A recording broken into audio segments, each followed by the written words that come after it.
Okay, so good evening, everyone. This would be the last topic for our midterm coverage, which is the United Nations and contemporary governance. So, United Nations, this is an international organization that was founded on 1945 after the Second World War. This is committed by 51 countries in order to maintain the international peace and security. Aside from that, it also promotes friendly relations among nation and promote social progress. So let's start by defining international organization. So international organization, this is the term that was commonly used to refer to international intergovernmental organizations or groups that are primarily made up of member states. So international relation therefore include more than one nation and has a set of rules that govern the behavior that promotes voluntary cooperations and coordinations between and among its member states. So to those different states who are part of the international organization, specifically the United Nations Organization, should follow the set rules that was being agreed by the different states who are part of the organization. So there are different examples of international organization. So first is the World Trade Organization. WTO, the only global international organization dealing with the rules of trade between nations. There are 160 countries who are currently member of the World Trade Organization. And one of that 160 countries who are currently member of this organization is the Philippines.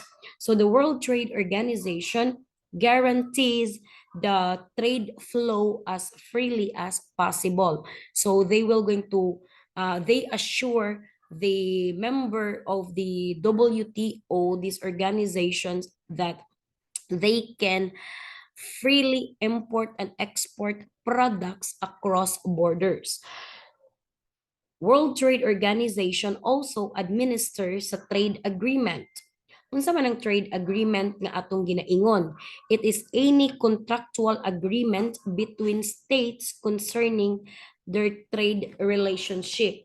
So one of the example of the contractual agreement is what we call the USMCA. If you remember, USMCA and AFTA agreement, we already discussed this one during the prelim topics. No, when we say the USMCA, this is the agreement between the United States, Mexico, and Canada. So they have a specific set of policies and rules between ra sa ilahang country, because only 3 countries are part of the USMCA. And also the AFTA agreement, naapod na sila'y lahi nga giset nga balaod, and by that agreement, those member states should follow and commit what was being agreed of the agreement. Another example of there are two types of um, World Trade Organization or trade agreement na tinatawag og bilateral and multilateral. When we say bilateral, from the word itself, this is a contractual agreement between two countries, no? When we say multilateral, this is a trade agreement among countries, just like the USMCA. Since it is comprises of 3 countries, so it will be considered as multilateral agreement. Second example of international organization is the International Monetary Fund. So the IMF works to achieve sustainable growth and prosperity for all of the 190 member countries. So the purpose of IMF is to ensure the stability of the international monetary system. From the word monetary, kwarta ang ilang ginahatag or ginatabang, especially sa mga countries nga members sa ilaha, just like Philippines. Philippines is a member of the IMF since December 27, 1945. So IMF or the International Monetary Fund, sila ang nagasupport sa economic policies nga nag-promote og financial stability. So ginatabangan nila ang mga developing country nga mahimong financially stable. So kung mas stable na financially ang usa ka state or ang usa ka country, there is a possibility nga mutaas ang ilang financial productivity. So kung mutaas ang financial productivity, of course, they can offer more jobs and maka-open pud na sila og mga trabaho, yes.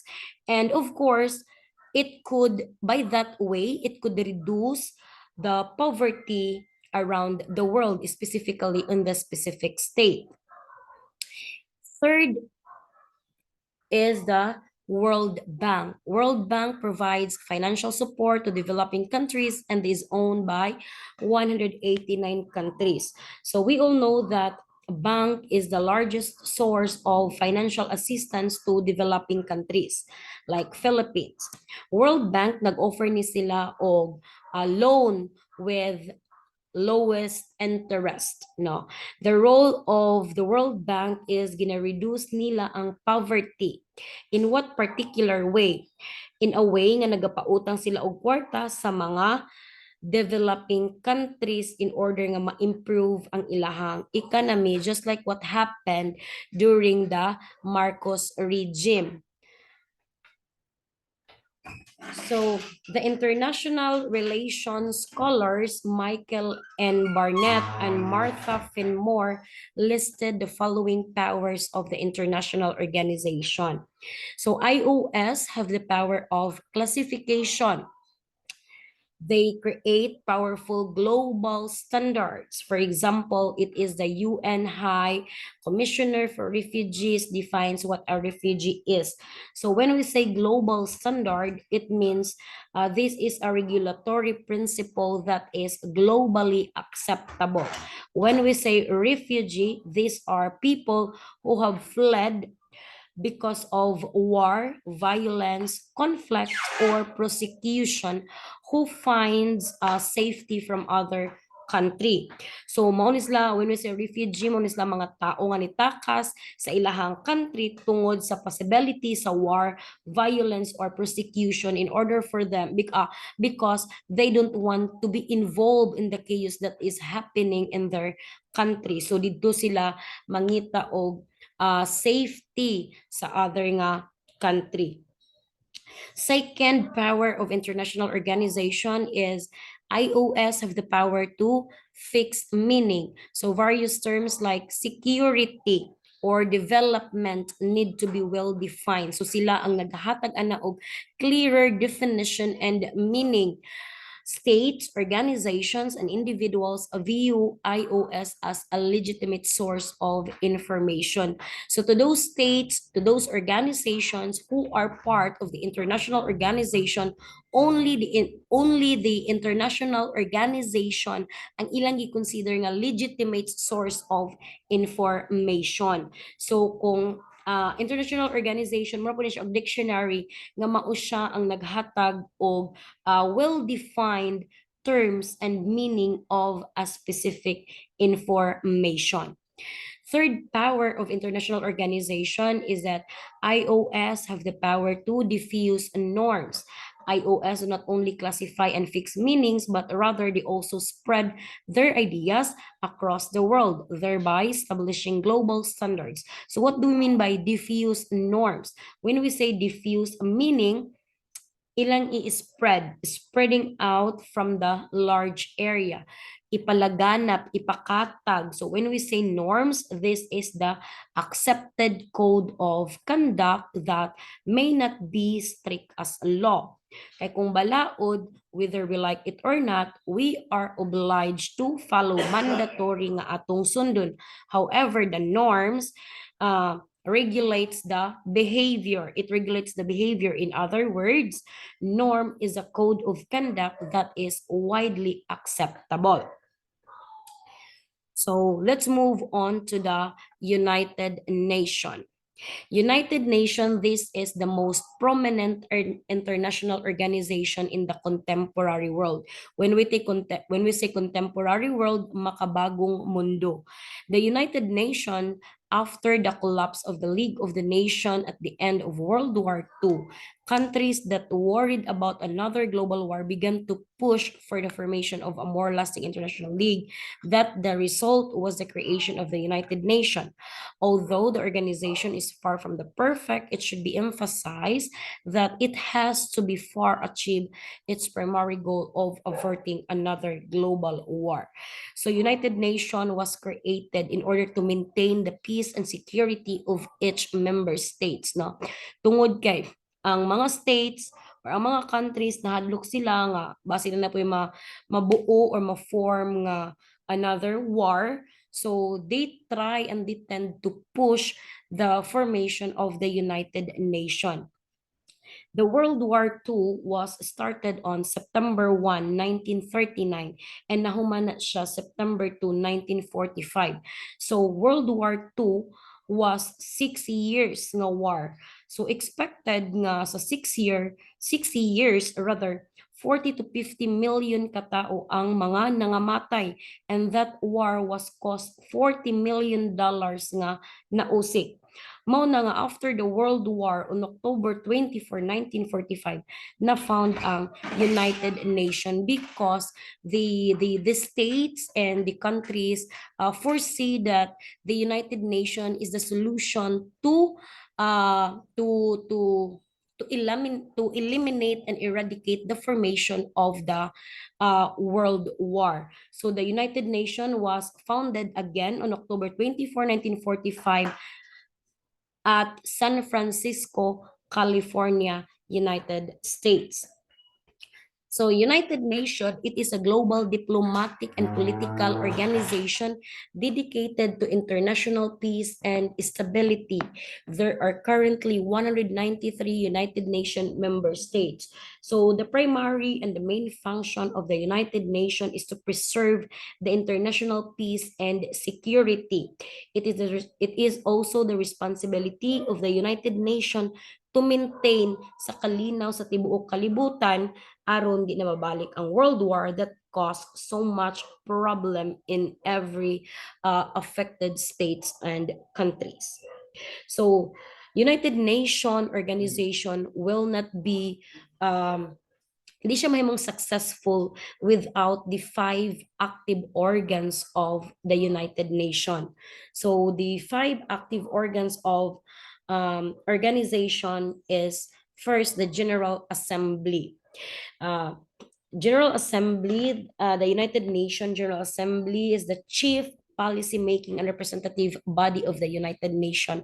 So kung sa government pa ni siya, kung ato ni siyang i-relate into government, ang kaning General Assembly, this is the legislative branch of the government. Di ba? The legislative branch is the one who formulates the policy. So sa United Nations organization, it is the responsibility of the General Assembly nga mag-formulate og policy in order to apply and run through into the organization. So sila ang nagahimo og mga palisiya og sila ang naga-consider sa mga recommendations aron ma-maintain ang international peace and security, including the disarmament. When we say disarmament, mao ni siya ang pag-abolish sa mga weapons and any other deadly weapons nga ginagamit pang gera. Second organ of the United Nations is the Security Council. The primary responsibility of the Security Council is to maintain peace and security in the world. The peace and security of the world lies with the United Nations Security Council or the UNSC. So kung ang General Assembly silang nagahimo og policy para na ay peace and security ang tibok kalibutan, ang Security Council, sila ang mag-hands-on ug mag-maintain sa peace and security sa tibuok nasod or kalibutan. Third organ of the United Nations is the Economic and Social Council of the United Nations, or the ECOSOC. The Council is the principal UN forum for discussing economic and social issues and for formulating policy recommendation. So the Economic and Social Council, sila ang nag-discuss in terms of economic and social issues. So for example, the inflation. Um, when we say inflation, mo ni siya ang pagtaas sa mga presyo sa mga palaliton. So it is the responsibility of the Economic and the Social Council nga maghatag og recommendation, maghatag og solution on how to solve that specific issue. So it is the responsibility of the ECOSOC department or organ mag-discuss ana nga mga issue ug sila pod gihapon ang maghatag og solution on that particular matter. Fourth is the Trusteeship Council. The Trusteeship Council is one of the main organs of the United Nations. It was established to supervise the administration of trust territories as they transition from colonies to sovereign nation. So when we say trust territories, example of the trust territory is the Pacific Island and Italian. So this is the non-self-governing territory that is placed under the administrative authority by the Trusteeship Council of the United Nations. So unsa man ang non-self-governing territory? Mauna sila ang mga namuyo nga wala pa nila na-attain ang full measure of government. Muna gitawag na to og trust territory. And part of the Trusteeship Council is the International Court of Justice. So kung sa government pa nila to siya i-relate, mauni siya ang Supreme Court, no? The International Court of Justice. So the ICJ is the chief judicial organ of the United Nations. Maura ni siya ang body sa United Nations nga wala naka-headquarters sa United Nations. The International Court of Justice is naka-headquarter ni siya sa Hague, Netherlands. The primary function of the ICJ is mauni siya ang nagasettle sa mga dispute between countries. Example is the issue between the China and the Philippines kana nag-ilog sila sa West Philippine Sea. So the International Court of Justice siya ang mag-settle ana nga mga issues. Next is the Secretariat. The Secretariat comprises the UN Secretary General and the thousands of staff who work at the UN HQ in New York. So, kaning Secretariat mauni ang nag-embody sa Secretary General sa United Nations headquarters. So, unsay duties and responsibilities sa Secretariat? Sila ang nag-administer sa mga activity sa United Nations. Secretariat is not a representative of the United Nations but rather mga trabahante ni sila sa United Nations. So the challenge of the United Nations is not a world government. Again, United Nations is not a world government, and it functions primarily because of voluntary cooperation from states. So it is na-form siya tungod sa voluntary cooperation of different states. If states refuse to cooperate, the influence of the UN can be severely circumscribed. So, ang United Nations, dili ni siya government. Nag-function na siya tungod sa voluntary cooperation of the different states or cooperation from different states. So pasabot, dili mandatory or compulsory ang pag-join sa United Nations.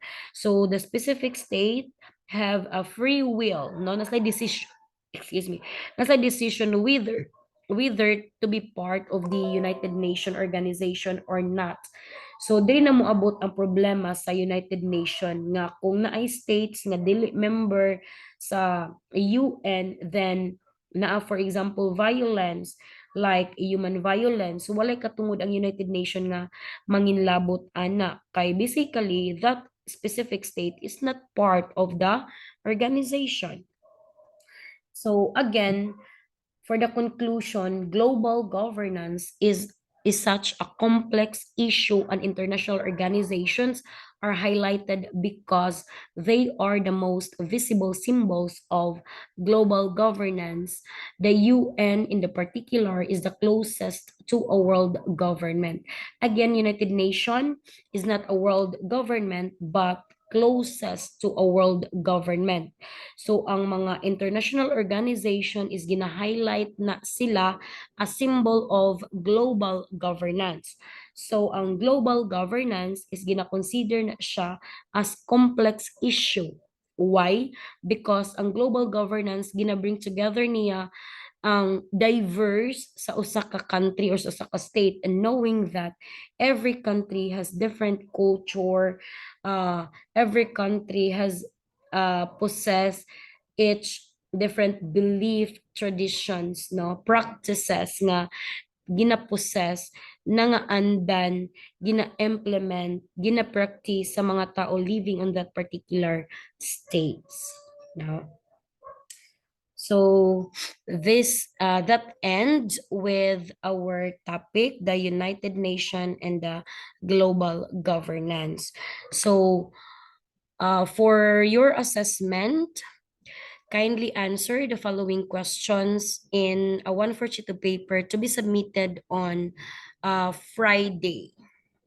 Okay, so the following questions are already embedded in the slides. So there are 10 questions to assess if you really understand the discussion. So the questions that is embedded in the slides is not basically solely focus on this discussion, but also it involve and it also covers the last discussion, which is the history of politics, specifically on creating an international order. Okay, so thank you and see you next week.